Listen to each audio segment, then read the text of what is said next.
गर्व से पूरे विश्व में नाम ले सकते हैं कि हमारा 76 साल की नगरी से आए हुए हैं। कि भारत का हृदय हमारे मध्य प्रदेश को कहा जाता है। हमारे गांव में गौ सेवा करते हैं, लोगों की मदद करते हैं। राहुल गांधी किस पार्टी से? बीजेपी काम कर रहे हैं। और जब तक सरपंच है तब तक आपकी शादी नहीं मतलब सरपंच खत्म और शादी पे यहाँ पे लोग सुना भी जाते हैं कि दीदी तुमने ऐसे काम नहीं कर रहे हो लगती है, तो कहीं ना कहीं गलती माता पिता की है, उनके बड़े बुजुर्गों की है।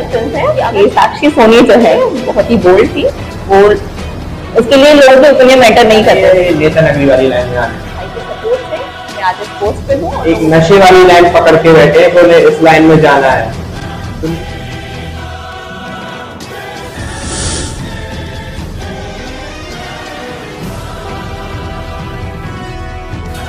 स्वागत है आपका हमारी अपनी दुनिया छत्रसाल की नगरी में।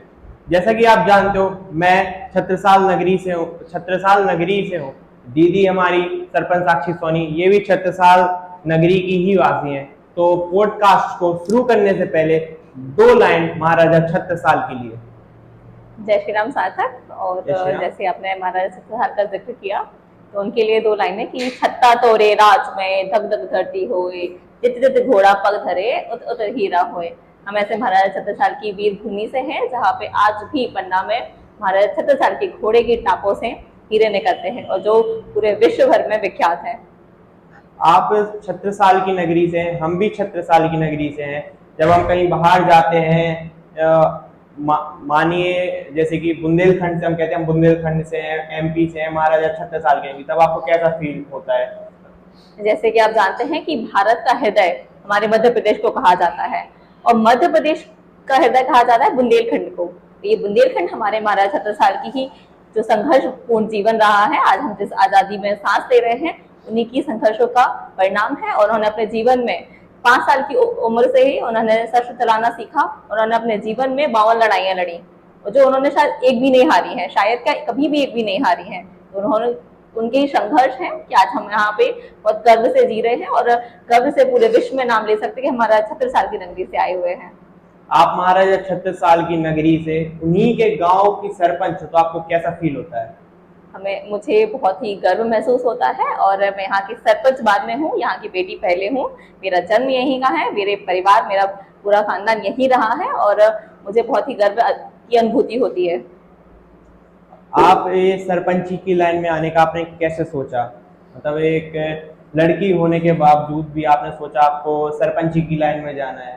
किस हिसाब से आपने सोचा आपको सरपंच की लाइन में जाना है? देखिए सार्थक, पहली तो एक चीज होती है कि कुछ चीजें ऐसी होती है कि आप उनको नहीं सुनते हैं, कुछ कार्य ऐसे होते हैं वो आपको सुनते हैं। आपकी किस्मत, आपका जो भविष्य होता है वो स्वयं को वहां लेके चला जाता है। शायद जब मैंने होश संभाला होगा, मैंने कभी नहीं सोचा था कि जिस गांव में मैं बचपन से रह रही हूँ, यहाँ की सरपंच बनूंगी, यहाँ का प्रतिनिधित्व करूंगी। बट लोगों ने मुझे इतना प्रेम दिया, लोगों ने इतना स्नेह दिया, अपने माता पिता के आशीर्वाद से, अपने भाई के सपोर्ट से मैं आज इस पोस्ट पे हूँ और लोगों के लिए थोड़ा बहुत काम कर रही हूँ और लोगों के लिए थोड़े बहुत चीजें कर रही हूँ। ड्रीम क्या है? मतलब ये प्रोफेशनल आर्टिस्ट वाली लाइन में जाना है या ये नेता नगरी वाली लाइन में आना है? देखिए, मेरा एक ड्रीम हमेशा से रहा है कि मैं जिस गांव में पली बड़ी हूँ, इस गांव के लिए कुछ एक काम कर पाऊँ। मेरा एक बहुत ही आत्मीयता से सपना है कि मैं इस गांव में एक संस्था चलाऊं, जहाँ पे गांव की महिलाओं को ही या आसपास की जो भी महिलाएं हैं उनको रोजगार दूं, उनको अपने पैरों पर खड़ा करूं और उनके लिए जो अपने घर की खर्चों से लेके अपने बच्चों के खर्चों तक मेरे लिए काम कर पाए। और मैंने प्रोफेशन में फैशन डिजाइनिंग की डिग्री की हुई है, तो मुझे लगता है कि उसी क्षेत्र में मैं महिलाओं को भी आगे लाऊंगी, उनके लिए काम करूंगी, उनके साथ में आगे बढ़ूंगी। आप ये पूजा पाठ, धर्म, भगवान में आप कितना मानते हो? क्योंकि हम सनातनी हैं, हिंदू धर्म है, हमें बचपन से ही पढ़ाया जाता है, सिखाया जाता है अपने भगवान के बारे में, अपने पूजा पाठ धर्म के बारे में। बट शायद हमारे स्कूलों में नहीं पढ़ाया जाता है। जैसे कि आप देखते हैं हमारे जो और दूसरे धर्म है, जैसे इस्लाम हो गया या फिर क्रिश्चियन धर्म हो गया, यहाँ पे उनके बच्चों को वहाँ पे बाइबल और उनकी जो पुरानी किताबें हैं उनको पढ़ाया जाता है, कुरान को पढ़ना कंपलसरी होता है। बट हमारे हिंदू धर्म में ऐसे कोई कंपल्शन नहीं है। बट मुझे लगता है कि कंपल्शन होना चाहिए। आज हमारे यूथ जो भी जिस तरह से गलत डायरेक्शन में जा रहा है, जिस तरह से नशे को लेके हो गया या फिर कुछ और भी चीजें हैं, जो भी क्राइम बढ़ रहा है, उन चीजों को कम करने के लिए हमारे आज की यूथ को, आज की जनरेशन को भगवत गीता या फिर रामायण कंपलसरी है कि उनको पढ़नी चाहिए। लेकिन जो हमारे आज के युवा है वो रामायण गीता में तो विश्वास ही नहीं रखते हैं, और मतलब पूजा पाठ से कोई लेना देना नहीं है ना उन्हें, धर्म धर्म से कोई मतलब, वो एक नशे वाली लाइन पकड़ के बैठे हैं कि उन्हें इस लाइन में जाना है। तो उनके लिए आप क्या कहना चाहोगे कि उन्हें विश्वास ही नहीं होता है, ना उन्हें हमारे भगवानों के ऊपर विश्वास होता है, राम जी के ऊपर, कृष्ण जी के ऊपर, उन्हें ये सच्चाई नहीं लगती, उन्हें काल्पनिक लगता है। इसके लिए आप क्या कहना चाहोगे? देखिए, अगर उनको ये सारी चीजें काल्पनिक लगती हैं तो कहीं ना कहीं गलती माता पिता की है, उनके बड़े बुजुर्गों की है कि अगर वो अपने बच्चों को ये संस्कार ही नहीं देंगे, उनको सिखाएंगे ही नहीं। बच्चे तो अद्भुत बालक होते हैं, उन्हें तो जानकारी होती नहीं है किसी चीज के बारे में, पर जब हम उन्हें बताएंगे, उन्हें बचपन से ये स्टोरी सुनाएंगे, बैटमैन और ये सब जो अमेरिकन ये सारी चीजें हैं, हॉलीवुड की चीजें हैं, इन्हें ये ना पढ़ा के हम बताएंगे हमारे भक्त प्रहलाद कैसे थे, है ना, हमारे भगवान राम ने अपना जन्म कैसे दिया, उनकी पूरा जीवन कैसे रहा, कितना संघर्ष उन्होंने जीवन जिया है, हमारे भगवान कृष्ण ने कैसे संघर्ष से जीवन जिया है। जब वो सुनेंगे, तो बचपन से बच्चों को अगर ये कहानियां बताई जाएंगी, ये चीजें, ये फैक्ट्स बताए जाएंगे, तो मुझे लगता है उनका रुझान भी इस तरफ से आएगा और उन तरफ से उनका इंटरेस्ट भी बढ़ेगा, और फिर आगे चल के जैसे भगवान कृष्ण ने अर्जुन को कुरुक्षेत्र में गीता के उपदेश दिए, उन उपदेशों का अगर हमारे बच्चे अपने जीवन में कुछ 1% भी निर्वहन करते हैं तो उनको लाइफ में कभी भी किसी तरह का मोटिवेशन, किसी भी तरह की कोई भी सपोर्ट सिस्टम की जरूरत नहीं रहेगी। वो सेल्फ मोटिवेटेड होकर बहुत अच्छे काम करेंगे और नशे से लेके किसी भी गलत काम को लेके बिल्कुल दूर रहेंगे। जैसे आप समाज सेवा के लेकर क्या कहना चाहोगे? किस हिसाब से समाज सेवा की जानी चाहिए? हमारे यूथ को उस तरफ जाना चाहिए, समाज सेवा करना चाहिए, उसके लिए आप क्या कहना चाहोगे? देखिए, समाज सेवा, पहले बात मैं आपको एग्जाम्पल देना चाहूंगी ज्यादा कि आप बहुत कम उम्र में हमारे गांव में गौ सेवा करते हैं, लोगों की मदद करते हैं, गांव के लिए बहुत अच्छे लेवल से लोगों को, सबको एक साथ लेके, सारे यूथ को एक साथ लेके काम करते हैं। ये मेरे लिए बहुत गर्व की बात है, और जिस तरह से आप काम कर रहे हैं उस तरह से बाकी और यूथ को काम करना चाहिए, उनको आगे आना चाहिए, क्योंकि अगर यूथ आगे नहीं आएगा ना, तो आप अगर देखेंगे जो अधेड़ उम्र के लोग हो चुके हैं, जो 40-45 साल के हैं, उनका जीवन ढल चुका है, उनके जीवन में वो मोटिवेशन है ही नहीं। अगर आज आप और हम अगर लोगों के लिए काम करेंगे, लोगों के लिए हेल्प के लिए काम करेंगे, तो मुझे लगता है कि काफी सारी चीजों में सुधार आएगा। एक पर्सनल साक्षी और एक सरपंच साक्षी, मतलब सरपंच साक्षी और पर्सनल साक्षी सोनी में क्या डिफरेंस है? देखिए, ये बहुत ही बड़ा डिफरेंस है कि साक्षी सोनी जो है सरपंच बनने से पहले बहुत ही बोल्ड थी, उसके लिए लोगों के ओपिनियन मैटर नहीं करते थे, उसकी मेंटालिटी खुद के लिए मैटर करती थी। बट आज सरपंच साक्षी होने के नाते, इस पद की प्रतिष्ठा और गरिमा होने के नाते मुझे बहुत सारी चीजों करने से पहले बहुत सारा कुछ सोचना पड़ता है। मैं इंस्टाग्राम पे एक पेज चलाती हूँ, उस पे लोगों के बारे में या फिर कुछ पौराणिक चीजों के बारे में बात करती हूँ, तो मुझे बात करने से पहले सोचना पड़ता है कि मैं क्या बोलूँ क्या नहीं बोलूँ, क्योंकि आज जो लोग मुझे सुन रहे हैं, वो देख रहे हैं कहीं ना कहीं, वो मुझे नहीं, साक्षी सोनी को नहीं देख रहे हैं, वो सरपंच साक्षी सोनी को देख रहे हैं। इस पद की बहुत ज्यादा गरिमा है, बहुत ज्यादा प्रतिष्ठा है, उसके लिए मुझे बहुत ज्यादा जिम्मेदार होना पड़ता है। तो जो एक बोल्ड साक्षी है, वो कहीं ना कहीं बहुत जिम्मेदार साक्षी हो चुकी है।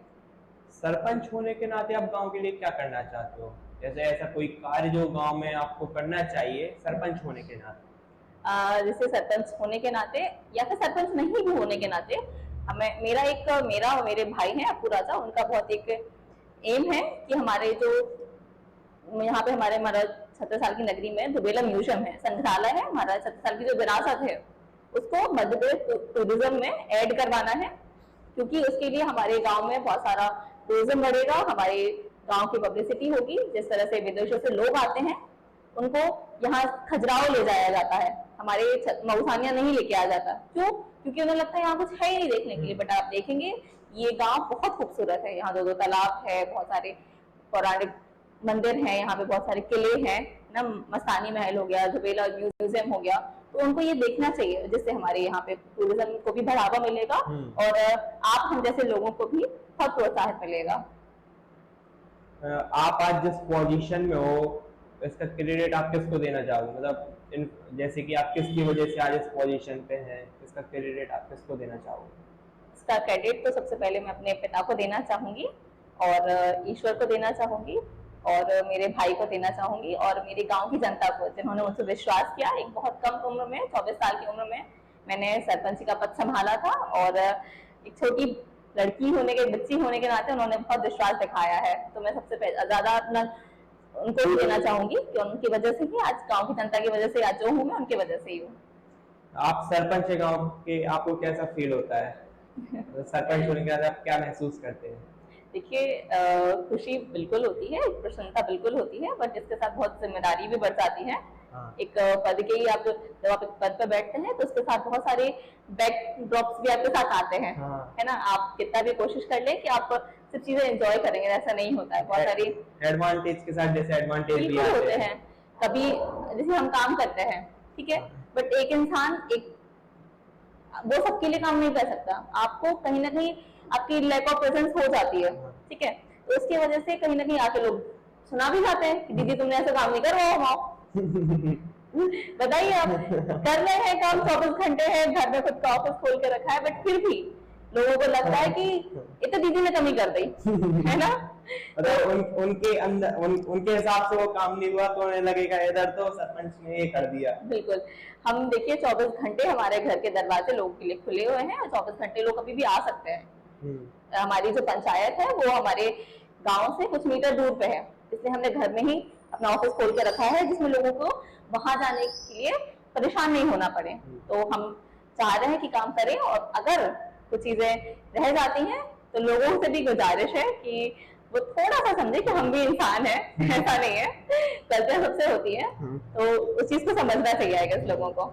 जैसे अभी 3 साल हो चुके हैं आपको और बचे हुए 2 साल हैं, बाकी आप इस लाइन में और आगे जाना चाहोगे, मतलब इसके बाद दोबारा से? देखिए सार्थक, अगर मेरा पूरा जीवन यहाँ रह सकती है तो बिल्कुल रहना चाहूंगी, बट मैं यहाँ की बेटी हूँ, बेटियों का ब्याहना माता पिता के लिए बहुत जरूरी होता है ना।